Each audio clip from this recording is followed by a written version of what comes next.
Hello दोस्तों, मैं श्वेता सिंह एक बार फिर से स्वागत करती हूँ आपका अपने इस चैनल मिस्ट्री बुक में। दोस्तों, भारत का पौराणिक इतिहास अजीबोगरीब कहानियों और घटनाओं का साक्षी रहा है। इसमें बहुत कुछ ऐसा शामिल है जिससे सुनकर लगता है कि क्या वाकई ऐसा हो सकता है। जिन चमत्कारों और वरदानों की बात पुराणों में की गई है, क्या वाकई ऐसा संभव है? आज भी हम आपको एक ऐसी ही घटना से परिचित करवाने जा रहे हैं जो फिर एक बार आपको अचंभित कर देगी और सोचने को विवश कर देगी कि क्या वाकई ऐसा संभव था। यह घटना है एक ऐसे ऋषि की जिसने अपने जीवन में कभी भी किसी स्त्री को नहीं देखा था, और जब देखा तो उनका वो अनुभव बेहद अजीब था। यह कहानी है ऋषि श्रंग की, जिन्होंने अपने जीवन काल में लिंग भेद जैसी कोई भी चीज महसूस नहीं की।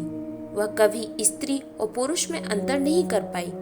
उनके लिए जिस तरह पुरुष उनके गुरु भाई थे, उसी प्रकार स्त्रियां भी उनके लिए गुरु भाई थी। ऋषि श्रंग विभांडक ऋषि के पुत्र और कश्यप ऋषि के पौत्र थे। पुराणों के अनुसार विभांडक ऋषि के कठोर तप से देवता कांप उठे थे और उनकी समाधि तोड़ने और ध्यान भटकाने के लिए उन्होंने स्वर्ग से उर्वशी को उन्हें मोहित करने के लिए भेजा। उर्वशी के आकर्षक स्वरूप की वजह से विभांडक ऋषि की तपस्या टूट गई। दोनों की संसर्ग से ऋषि श्रंग का जन्म हुआ। पुत्र को जन्म देते ही उर्वशी का काम धरती पर समाप्त हो गया और वे अपने पुत्र को विभांडक ऋषि के पास छोड़कर वापस स्वर्ग की ओर प्रस्थान कर गईं। उर्वशी के छल से विभांडक ऋषि बहुत आहत हुए और उन्होंने समस्त नारी जाति को ही इसके लिए दोषी ठहराना शुरू कर दिया। अपने पुत्र को लेकर विभांडक ऋषि एक जंगल में चले गए और उन्होंने प्रण किया कि वे अपने पुत्र पर किसी भी स्त्री की छाया तक नहीं पड़ने देंगे। जिस जंगल में वो तप करने गए थे, वह जंगल अंग देश की सीमा से लगकर था।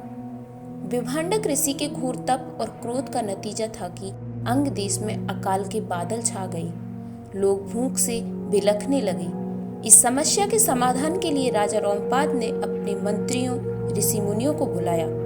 ऋषियों ने राजा से कहा कि यह सब विभांडक ऋषि के कोप का परिणाम है। अगर वह किसी भी तरह उनके पुत्र ऋषि श्रंग को जंगल से बाहर निकालकर अपने नगर में लाने में सक्षम हो जाते हैं तो अकाल से छुटकारा पाया जा सकता है। दरअसल अपने जीवन काल में ऋषि श्रंग ने कभी किसी स्त्री को नहीं देखा था, इसलिए उन्हें आकर्षित कर पाना आसान नहीं है। राजा ने इसके लिए भी युक्ति निकाली। उन्होंने अपने नगर की सभी देवदासियों को ऋषि श्रंग को आकर्षित कर उन्हें जंगल से बाहर निकालकर नगर लाने का काम सौंपा। एक दिन जब ऋषि श्रंग जंगल में विचरण के लिए निकले, तब उन्होंने एक आश्रम में खूबसूरत देवदासियों को देखा। वे बेहद आकर्षक थीं।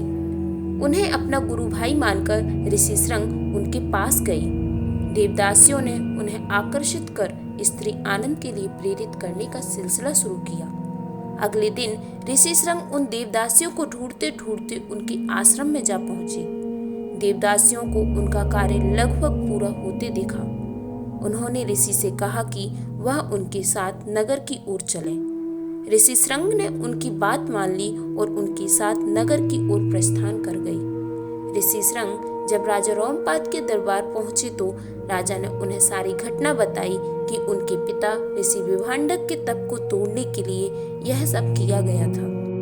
अपने पुत्र के साथ हुए इस छल से विभांडक ऋषि क्रोध के आवेश में आकर रोमपाद के महल पहुंचे, जहां विभांडक ऋषि का क्रोध शांत करने के लिए रोमपाद ने अपनी दत्तक पुत्री शांता का विवाह ऋषि श्रंग से कर दिया।